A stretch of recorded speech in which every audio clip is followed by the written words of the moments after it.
Okay. So,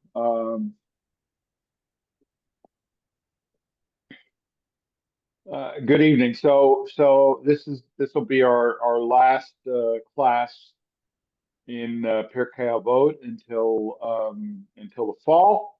Next week will be our last class of Psalms until the fall. So, but there's some interesting material here tonight, and so we'll just plow into it. So we begin with chapter 3, Mishnah 11. Um, Rabbi Elazar Hamoda'i, Omer Rabbi Elazar of Modi'in said, Hamechalel et HaKodashim, v'hamivazeh et hamoadot, v'hamalbin Penei Havero Birabim. Let me stop here. He's actually, as you'll see, he's going through a list of people who have no share in the world to come. Okay. And so I'll read the first few of these people who have no share in the world to come. Somebody who despises the festivals.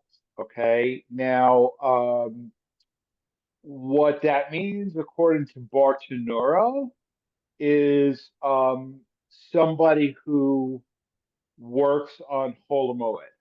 Okay, Holomoed is the intermediate days of Pesach and the intermediate days of Sukkot, right? Now, and of course, remember in Israel, um, there's no second day of Yom Tov, right? So the only day one and day seven are full holidays.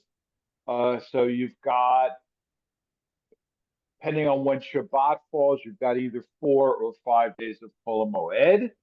And similarly, Sukkot, you've actually got um, 5 or 6 days of Kol Moed. And these are, I mean, they're not full holidays, but they're not holidays either. And ideally, you're not supposed to work on them. You kind of can if it'll cause you like to lose your job or not to be able to make a living, but ideally one should not work on them. So that's what it means by somebody who despises the festival. Malbin panei havero va rabin. One who causes his face, his friend's face, his comrade's his face, another person's face to blush in public, right? What does that mean? It means you've embarrassed them, right? You've embarrassed them so they, it's not really blush. I mean, it's literally the word malbin means white, right? It's from the word lavan is the color white, but it means, your face turns white. And in another place, that's compared to bloodshed, right? Why? Because what happens, right, is your face gets all red, right, and that's the blood, like, or at least they believed it.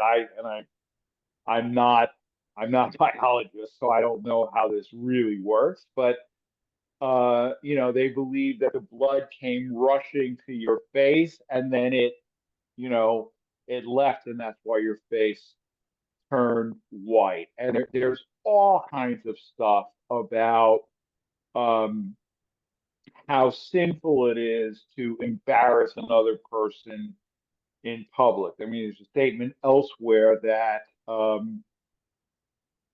it's preferable to throw yourself into the fire than to embarrass another person in public, right? And sometimes, I mean, I get comments every now and then, you let this person lead services, you let this person read from the Torah or chant the Haftarah or whatever. and they make mistakes. So like, why don't you correct it? Right? And I don't correct them because it is worse to embarrass another person in public than for a word to be mispronounced in the service here and there. Okay.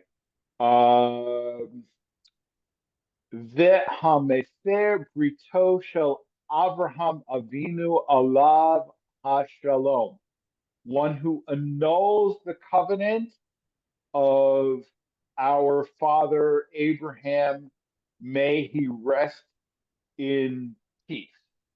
Okay. Anybody have any idea what this means?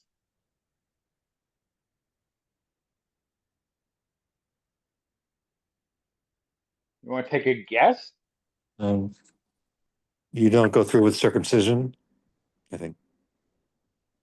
Close. Close.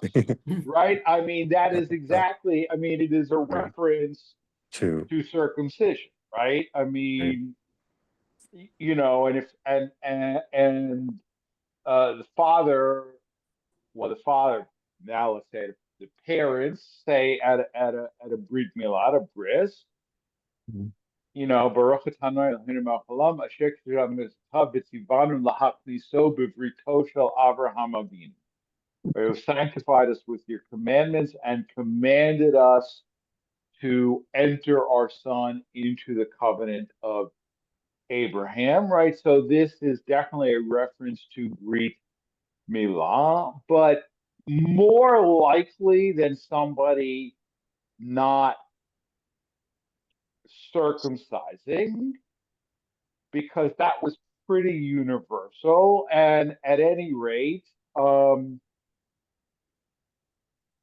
you know, if my father didn't have me circumcised, it's not my fault, right? Mm. It's my father's fault. Although, and I get this question every now and then, like what happens, right? So I'm born Jewish. My parents don't have me circumcised, right? What is my status, right? And the answer is I'm a Jew who has not been circumcised. Doesn't mean I'm not a Jew, right? Because there's, you know, one of the bits of Jewish urban legend that is in fact utterly false is that a Jewish boy who has not been circumcised can't have a bar mitzvah. Okay, have any of you heard that? Right, whether you believed it or not, Mhm. have any of you heard it? Right? Um, it is something that many people believe. It is absolutely false because the kid's still a Jew. What is true is that subsequent to his bar mitzvah, the kid has a halachic obligation to get himself circumcised, right? Because now it falls on him rather than on his parents, right? Now, I have not in my career been faced with a situation where, at least as far as I know, right? And like I pretty much take people's word at it, right? I'm not going to go check whether all the boys who come to me for their bar mitzvah, are really circumcised. You know, I can just imagine the lawsuits. Hey, but I have not been faced with a situation where a kid is absolutely like not circumcised, right? Like still has a foreskin. Although it's becoming more common and it's going to become more common as the anti-circumcision movement becomes stronger. But it's not totally uncommon that for whatever reason parents say, oh, we don't want a moil, we want a doctor. Or if we have the kid circumcised in the hospital, it'll be covered by insurance. But if we have a bris on the eighth day, it won't be covered by insurance, blah, blah, blah, blah. So what happens then? Okay, so a circumcision done before the eighth day is not valid. Okay, which means that you have to have what's known as hatefat damri, okay, which is a symbolic, it's not symbolic. I mean, that is actually blood, but it's not, not that big a deal. It's the same thing that happens if somebody converts and they're already circumcised, right, which is fairly common, right? So a drop of blood is taken, um, and that fulfills the mitzvah, right? So if the kid was circumcised in the hospital, let's say on the first or the second or the third day, and the parents never had this ceremony subsequent, that's also not valid, right? And again, the kid would be responsible for having that done at some point, whether they do or not. But apparently, in the Greco-Roman, in the Hellenistic world, a couple things. Circumcision was considered shameful, right? Circumcision was considered shameful because the Greek ideal was that the body is perfect, right? And so who are we to interfere with the perfection of what the gods have made? Okay. Secondly, athletic contests took place in the nude, right? So I'm a Jew and I want to, participate in the Olympics, or I want to participate in the decathlon or whatever. So I've got to compete in the nude, right? But I'm circumcised and this is shameful, right? So there was apparently a very painful operation, and of course, done without anesthesia, that reversed the circumcision. I mean, it didn't actually like replace the foreskin, but it was a cosmetic procedure that made you look as if you were uncircumcised. Okay, and people did this so that they would fit in more with the Hellenistic society, and this is probably what is meant by somebody who annuls the covenant of our father Abraham. Okay, now, frankly, I think, I don't know, the pain enough would be punishment enough without being denied a place in the world to come. But the hamigale fanin batorah shelo halakha.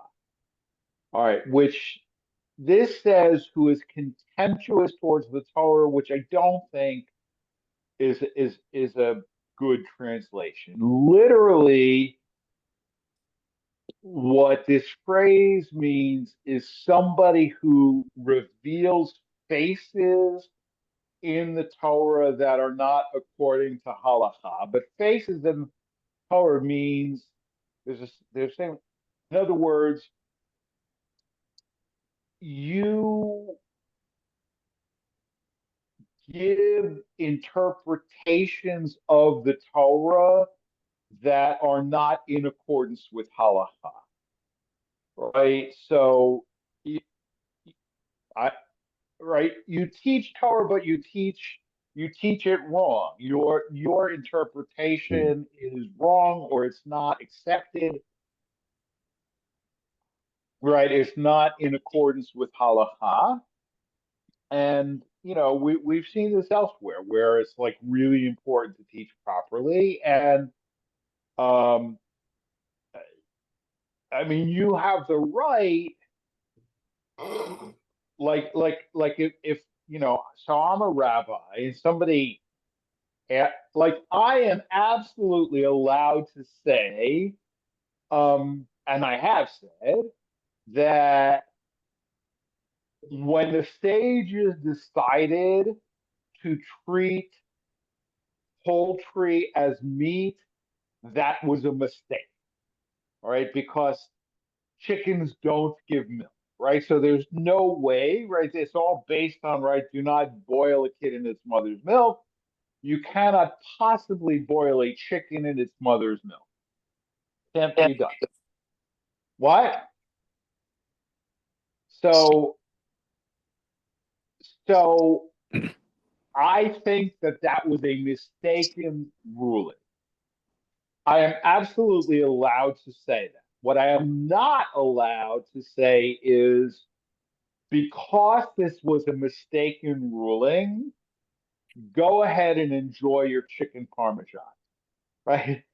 That would be like megale panim shelo kahalacha, right? In other words, right, it's one thing for me to give you my interpretation and acknowledge that my interpretation is contrary to halacha. It's another thing for me to say, therefore, I'm telling you to go and do that. Okay. So אף על פי שיש בידו תורה ומעשים טובים, אין לו חלק לעולם הבא. Even though such a person has Torah knowledge and good deeds, he does not have a share in the world to come. Okay, you've blown it. Okay, so by the way, I mean, obviously, at this point, and this is the Mishnah, so no later than 200 of the Common Era, they obviously believed in the afterlife, right? And they believed in reward and punishment, right? I mean, that doesn't exist in the Bible, but it does exist by the time of the Mishnah. All right. Any questions or comments on what we did so far? I have a question. Yeah, please. Oh, when I read this, I had the impression that there were two types of people here.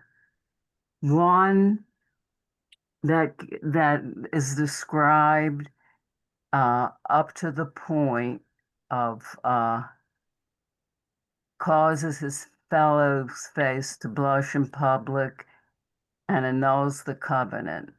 And Right. then another type of person who's contemptuous.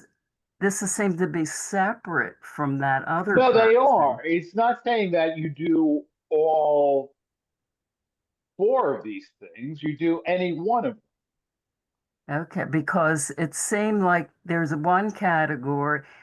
Why does it say, may he rest in peace? As No, though, that's referring to Abraham. pardon me? And it's referring to Abraham. It's not referring to this person. It's not referring to the person who does these bad things. The may he rest in peace refers to Abraham.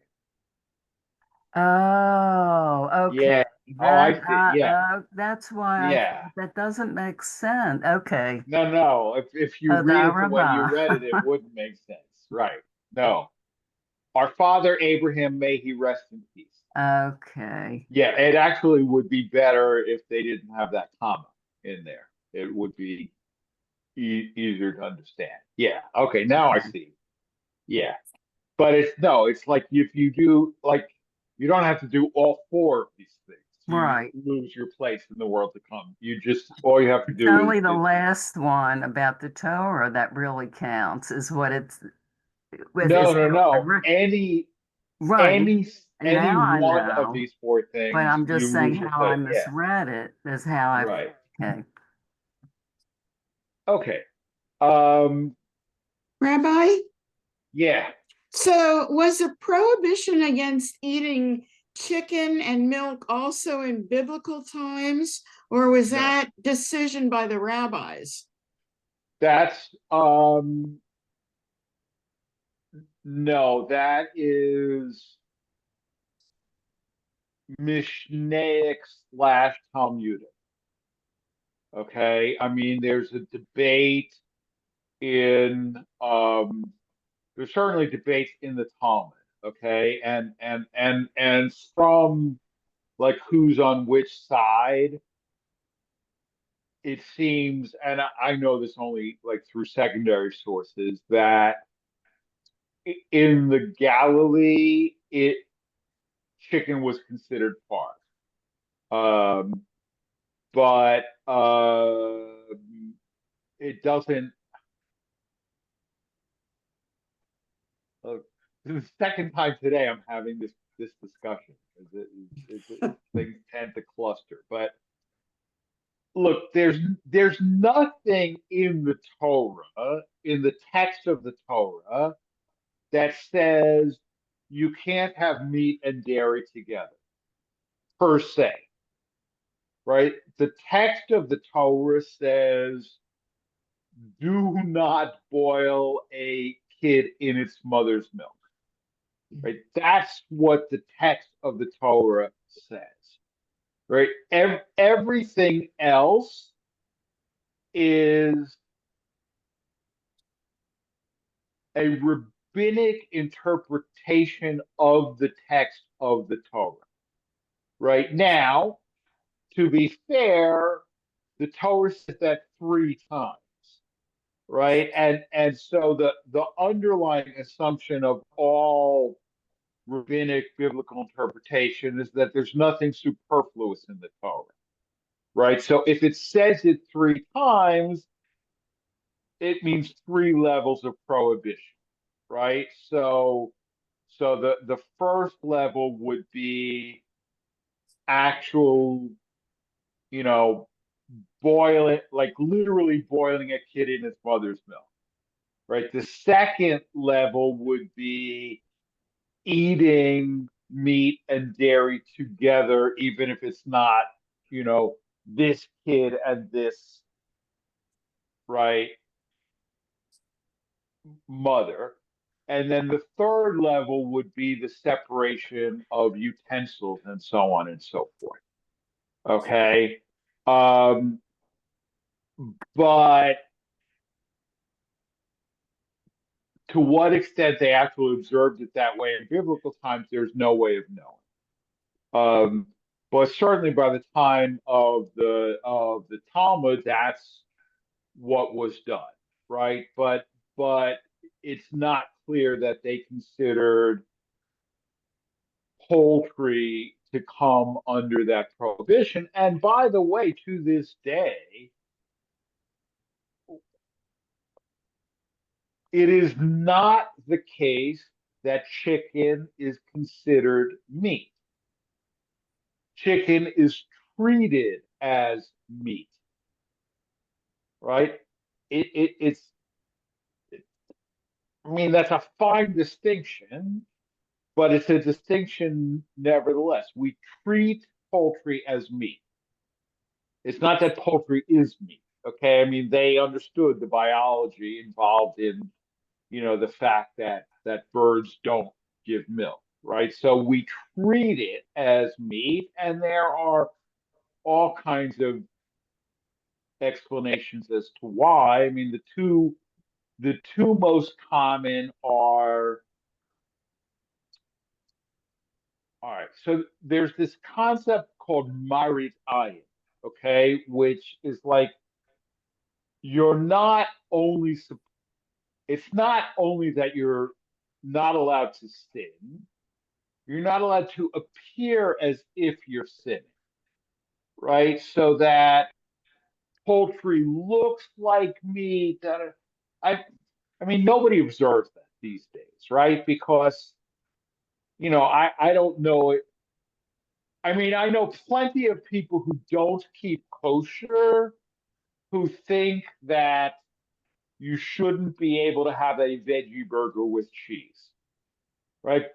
I don't know anybody who actually keeps Mm. kosher who thinks you shouldn't be allowed to have a veggie burger with cheese, right? Mm. And but it would be the same logic, right? If you can't have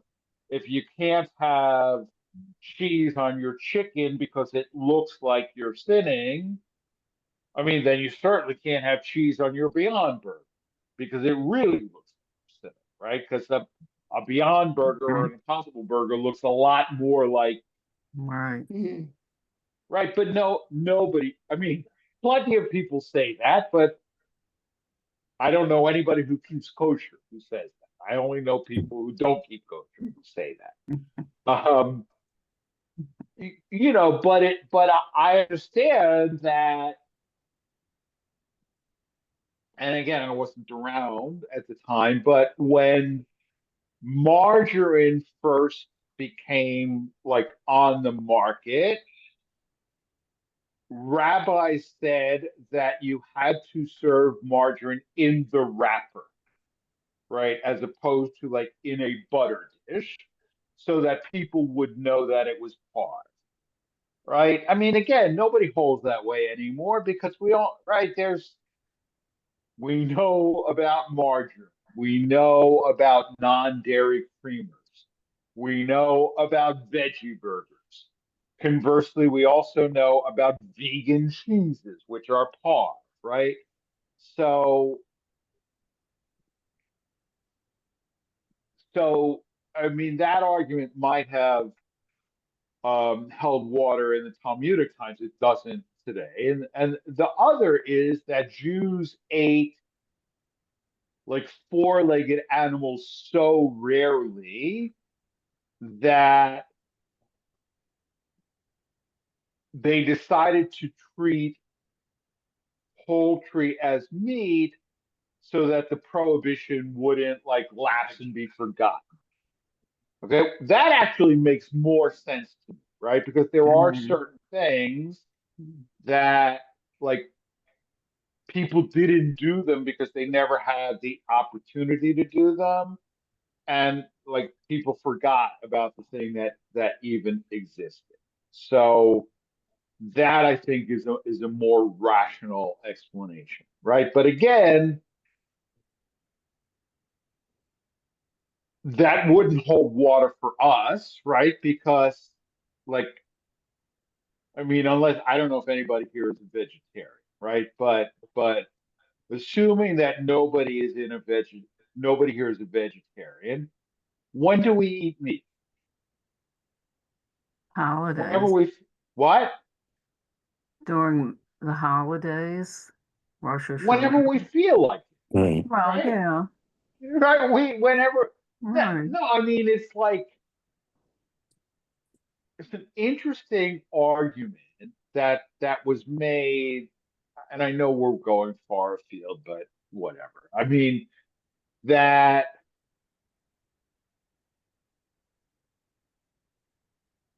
the prosperity of the United States contributed significantly to the decline of Shabbat observance in this country.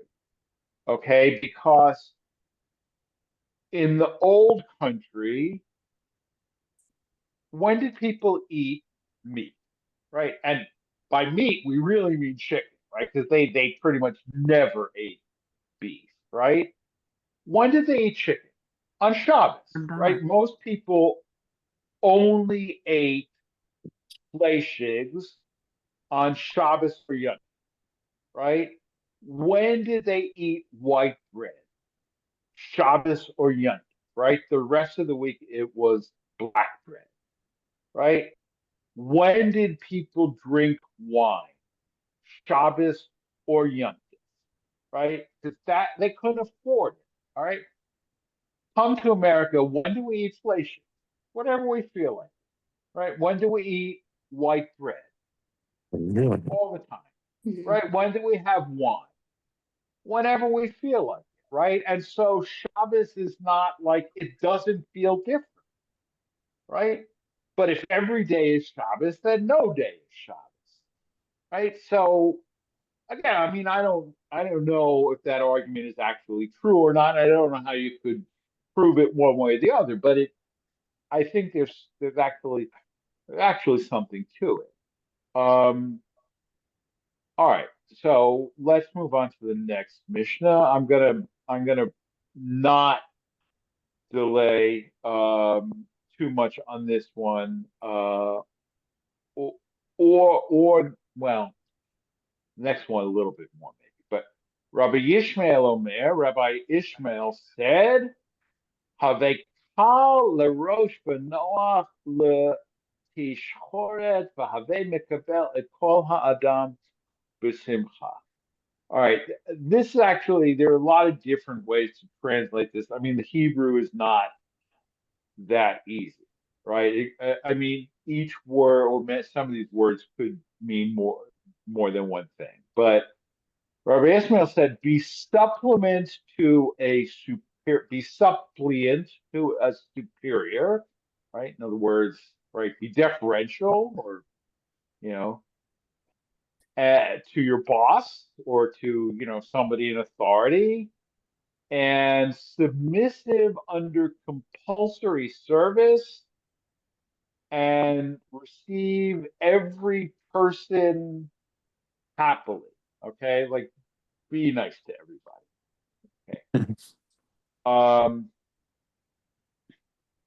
Rabbi Akiva Omer, Schok the Kalut Rosh Margilim Erva. Rabbi Akiva said, merriment and frivolity accompany one to sexual licentiousness, right?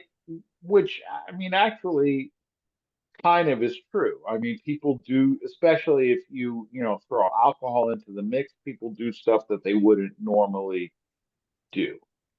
Okay.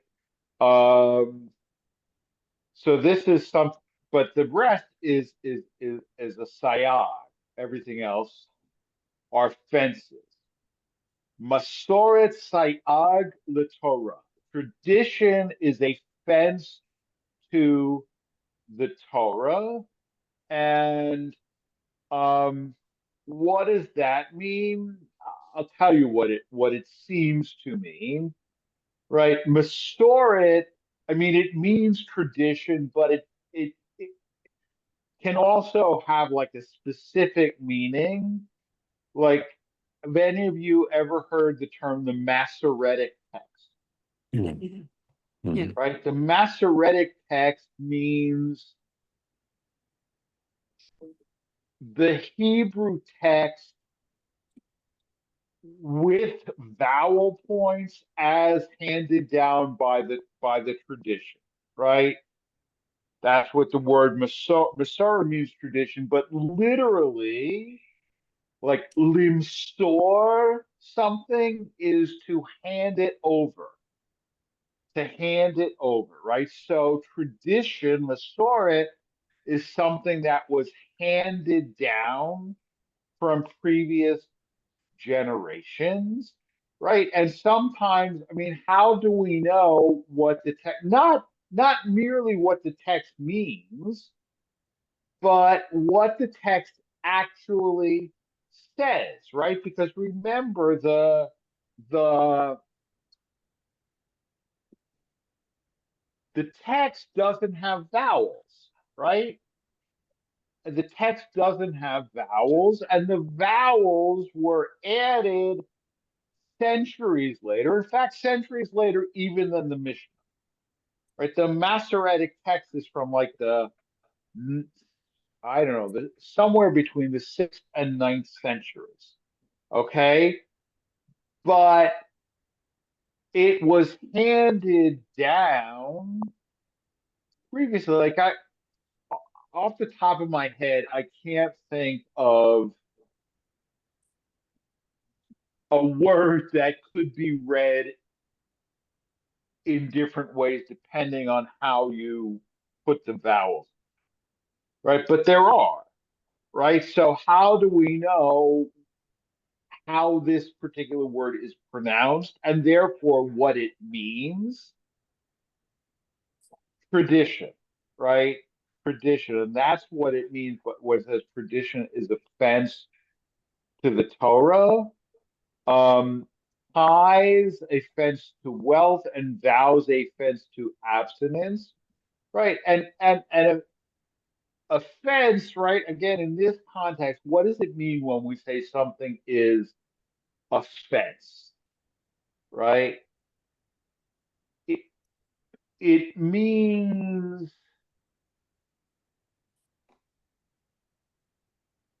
something that is technically not forbidden, but we forbid it because it could lead to something else that is actually forbidden. Okay, I know I'm not explaining that well, but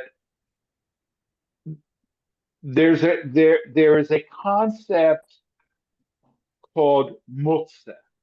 Okay, muktzah is something that you're not allowed to touch on Shabbat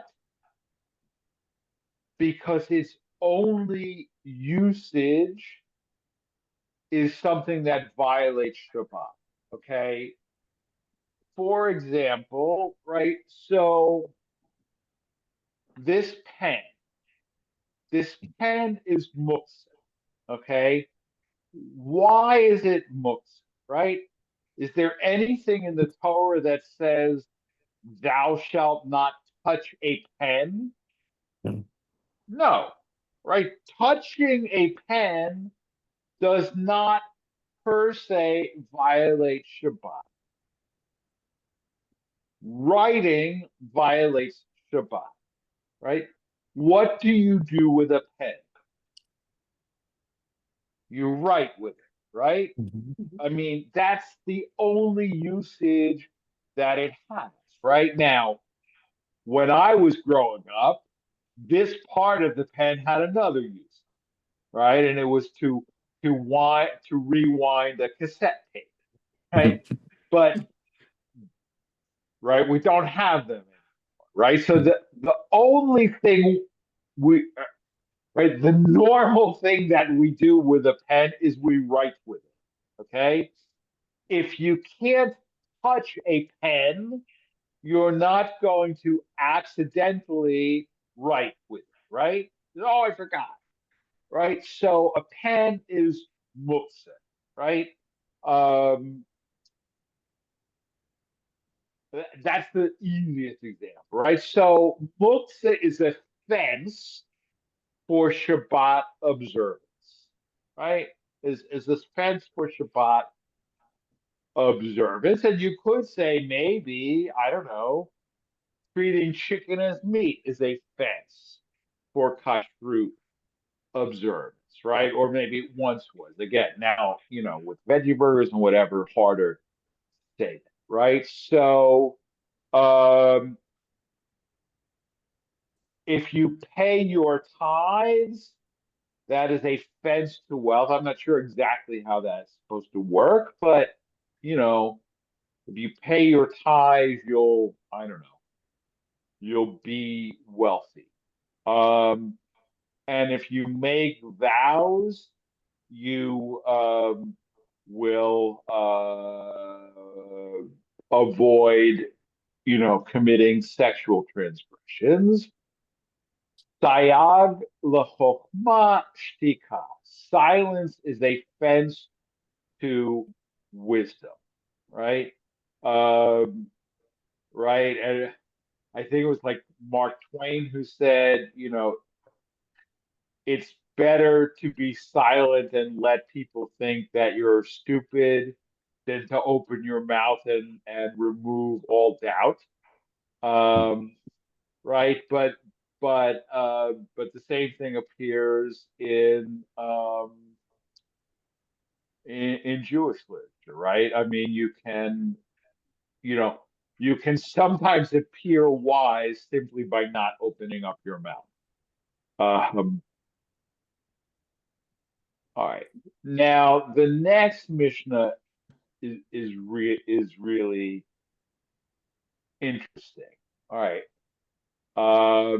And we're talking about Rabbi Akiva still. So, I'll just we'll just use this translation, although if I think there's a mistake, I'll fix it. Right. So he used to say, "Beloved is man, for he was created in the image of God. Especially beloved is he, for it was made known to him that he had been created in the image of God, as it is said, for the image of God he made man. Genesis 9. In other words, right, God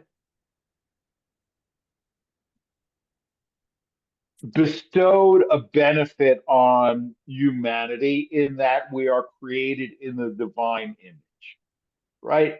But it's a double benefit that not only are we created in God's image, right? But we know we're created in God's image, right? The point is, if we were created in God's image, but we didn't know it, right, then we might, we might not behave as if we were, right? But the Torah tells us that we were created in God's image, right? And similarly, beloved are Israel, in that we are called children to the all present, meaning God, right? Especially beloved, for that it was made known to us that they are called children of God. In other words, without getting too like fixated on the particular phraseology, um, right? We are beloved because God chose us, right? But we are doubly beloved in that God let us know that God chose us, right? If we were chosen but didn't know it, it's not, it's not as significant, right? And similarly, beloved are Israel, in that a precious vessel was given to them, that is to say, the Torah, right? Especially beloved are they that it was made known to them that the desirable instrument, that is to say, with which the world had been created, was given to them, as it is said, for I give you good instruction, forsake not my teaching, right?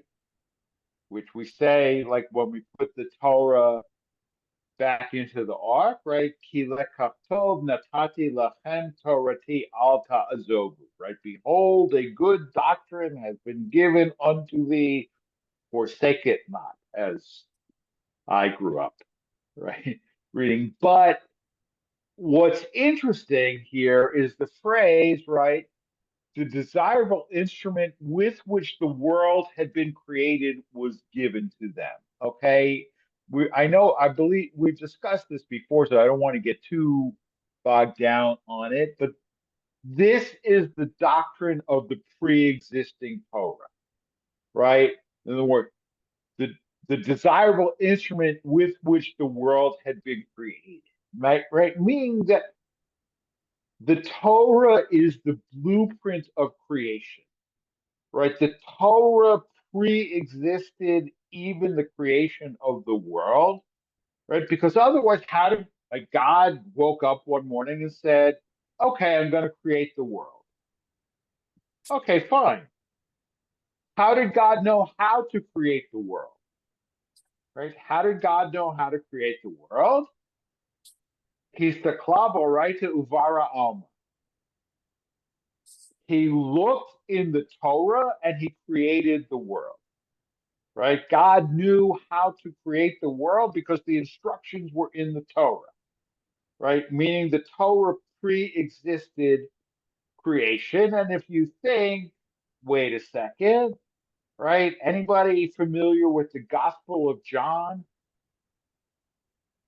Mm. In the beginning was the Word. Mm.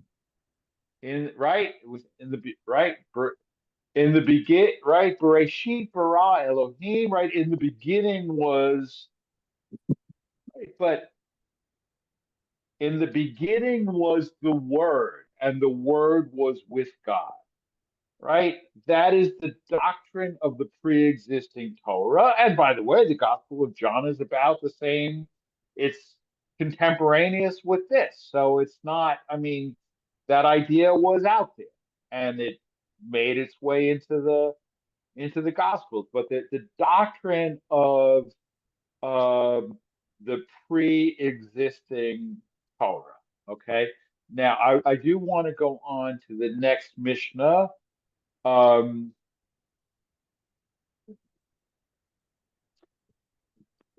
because it is perhaps the most complicated issue in all of Jewish theology, right? That is the I'm just going to look at the first four words. All right. Hakol tsafui v'harashut nituna. All right. Everything is foreseen, yet freedom of choice is granted. Okay. This, at least to me, is, if not the greatest theological paradox, then the second greatest theological paradox, right? Because we have like classic Jewish theology teaches, right? God knows everything, right? God knows everything. And if God knows everything, it means God knows what's going to happen in the future, right? God sees into the future. So that's Hakol Safui. Everything is seen, everything is foreseen. The Harashut Nitzuna, nevertheless, we have freedom of choice, right? Now, why is that a paradox?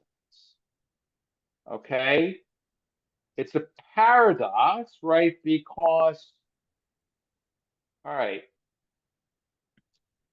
Joe, I'm going to single you out, right?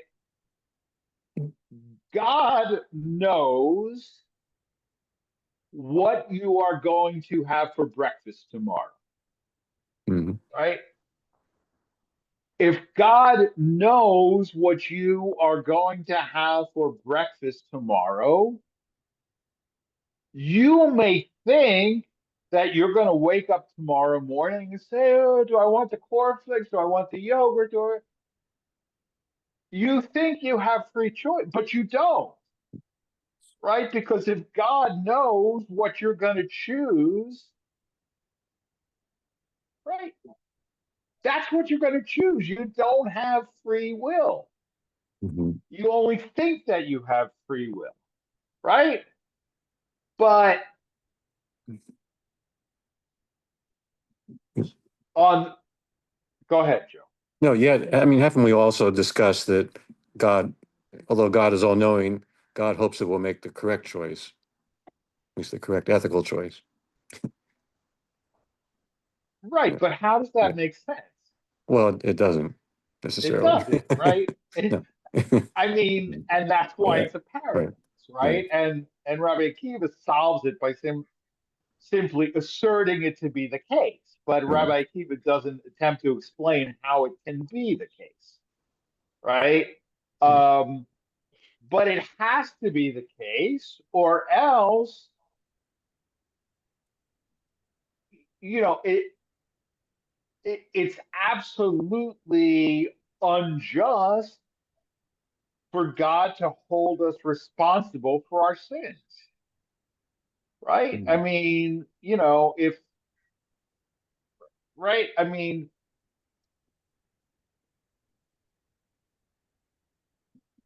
I killed that person, right? And it is incontrovertible that I killed that person.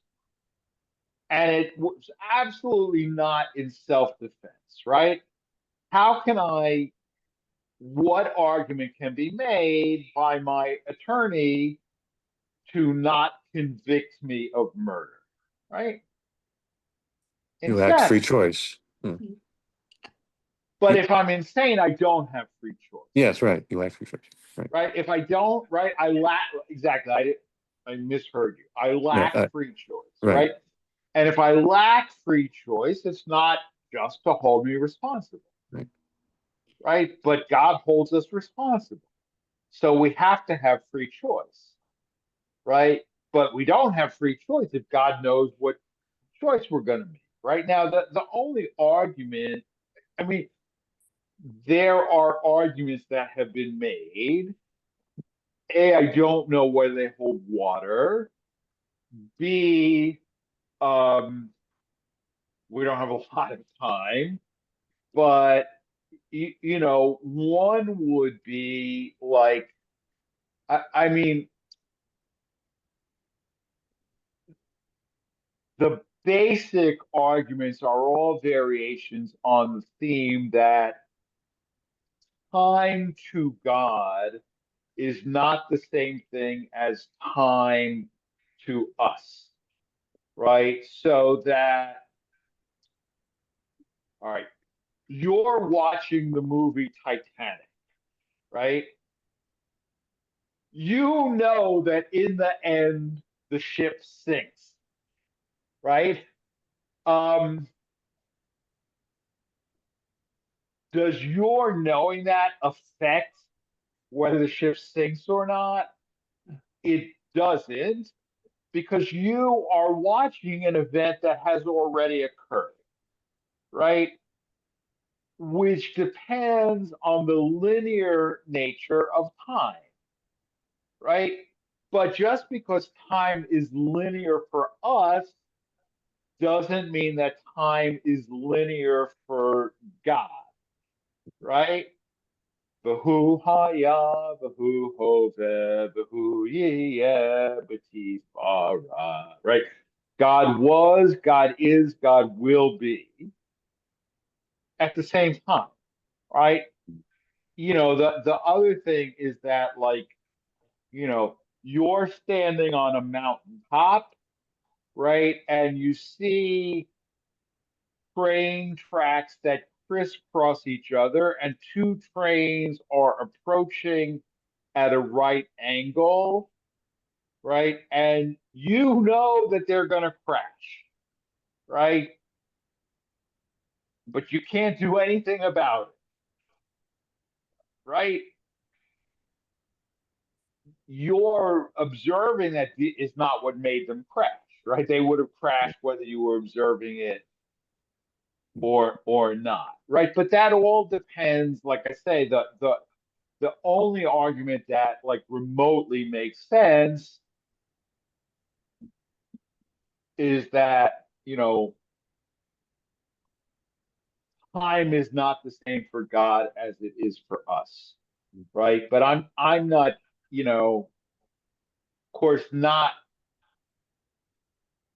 There are certain ideas that I just can't wrap my brain around, right? But of course, I'm not God, right? But this idea that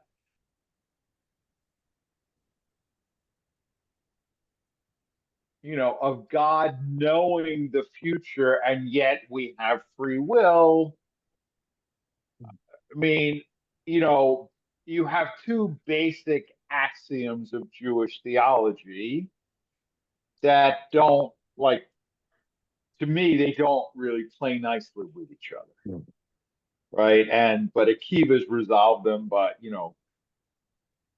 proof by blatant assertion, right? Which is very common on the internet, but not supposed to be so common in philosophy.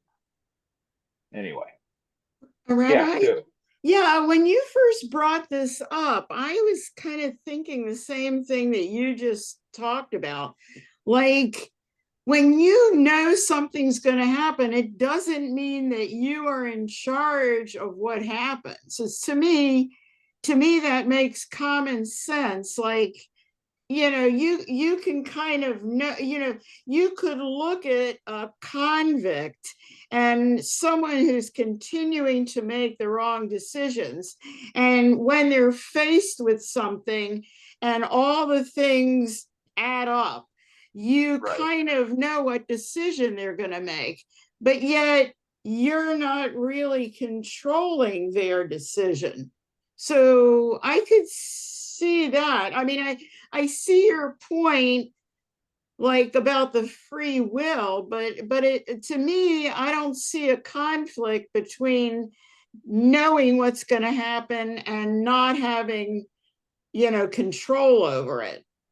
Right. But, I mean, I really think and Mark Conrad and I did a program on this a number of years ago, and like, unfortunately, it was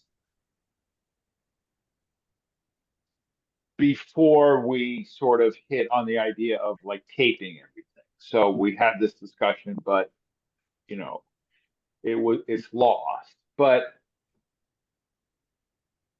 the more that we know about psychology and patterns of human behavior, right? The more the question of free will is really, to my mind, somewhat doubtful, right? I mean, you know, I mean, we have obviously the legal concept of insanity, right? But we also have, other things where we don't hold people responsible because they're acting under a mental compulsion of some sort or another, right? Or like, your buttons get pushed, right? Like, you know, Kelly does X and I am going to do Y, right? And that can happen 200 times, right? And the 201st time it happens again, right? Does that mean that I don't have free will? I don't know. I mean, she's going to blame me, but I'm going to say, no, it's not my fault. You made me do it, right? I mean, right? I mean, why do I do this thing? Oh, my father screwed me up. My mother, like, do we really have free will at all? Or is our behavior so predetermined that we don't have free will, right? I honestly don't know the answer to that. I mean, it becomes right, but the more and more we know about like patterns of human behavior and how difficult they are and how hard it is to break them, do we have free will? I don't know. Yeah, Toby. What I have been wondering many years is what's the role of God if humans don't have free will and do terrible things? Why isn't there any intervention? This is what Well, no, I mean I the lack can't of grapple intervention with. is right, but the lack of intervention is, I mean, this is, you know, Harold Kushner, right? That to all right, to Kushner and those who, think the way he does, right? Sort of the primary axiom is free will, right? The primary axiom is free will. And divine intervention is incompatible with free will. Right. So what is the role of God? And all the laws of the Torah are All right, no, supposed to so be the laws geared of to the, the God and laws of the Torah are there to guide us, right? We go back to the previous Mishnah, right? Right? Behold, a good doctrine has been given unto you, forsake it not, right? So God gave us these laws, which are for our own good, right? And whether we follow them or not is up to us, not in a moral sense, but in a like literal behavioral sense, right? In other words, right? I mean, if I go to McDonald's tomorrow and pick up a bacon cheeseburger, God's not going to smack it out of my hand, right? That doesn't mean it's okay, but God's not going to prevent me either. Right now, that is trivial compared to like the Holocaust, right? Obviously, but the Holocaust happened because the Germans chose to kill the Jews, and the rest of the world chose to sit on their hands and watch, right? And FDR chose not to let the St. Louis in, and chose not to let Jewish refugees in, and chose not to bomb the rail lines to the concentration camps and so on and so forth, right? Everything that happened in the Holocaust is traceable to human choices that could have been otherwise, right? I mean, so, I think Kushner is right that divine intervention is incompatible with free will. Mm-hmm. So what? So then God, what is but the did that role of God God? retire? I mean, I think sometimes, God is sitting up there saying, this is not what I had in mind. what he's saying, what hath God wrought? Right. He said, what this is not what I had in mind, right? Now,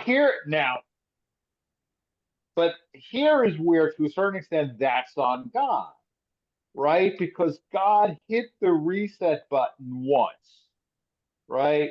With Noah and the flood, right? And God said, you know, and he says, quite explicitly in the Torah, Nihamti ki asiti, I regret having created them, right? I regret having created them, so I'm gonna kill everybody but Noah and his family, and we're gonna start over, right? But then after that, God said, I'm not gonna do that. I'm not gonna do that, right? So yeah, look, if God isn't up there like appalled by the mess that we've made, then there's something wrong with God, quite frankly, right? But I don't know. That's a really good question. Kushner would say that God doesn't like change things, but God gives us the strength to deal with them, right? And I don't know, is that as much of a cop out as Akiva's saying, simply asserting that God's seeing into the future and our free will both exist? I don't think so, because I do think that,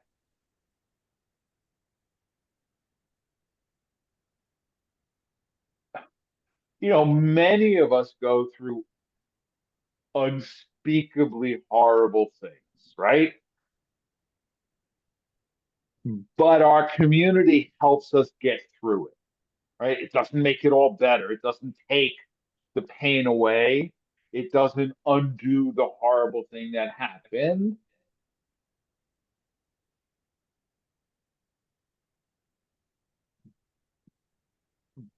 But it takes away a little bit of pain, helps us to deal with it. But yeah, right. Look, where is God? And I have no argument. I know I've told this story before, right? So when I was in rabbinical school in Jerusalem, right, and we were taking a course in philosophy, and we were studying Emil Fackenheim as a contemporary philosopher, Holocaust survivor. And, the 614th commandment, don't give up on God, essentially, right? And so, but I had a great aunt who lived in Jerusalem, Holocaust survivor, and she said to me once, she knew I was studying to be a rabbi. She didn't speak English. She didn't speak Hebrew all that well either, even though by then she'd been living in Israel, 20 years or so. But she said to me one day, Shehayiti b'machane, right? When I was in the camp, meaning the concentration camp, Shehayiti b'machane, amarti, I said, Ein Elohim, right? Ein Elohim. Right? There is no, God doesn't exist. So I asked the professor, I said, so what am I supposed to tell her? What am I, and he said, you can't tell her anything, right? And obviously, I did it, right? I mean, you've been through that. You have the right to say Ein Elohim. And I have no argument for that. I mean, so like, it is much easier for me to explain why we treat chicken as fleischig than for me to explain why God did not intervene during the Holocaust.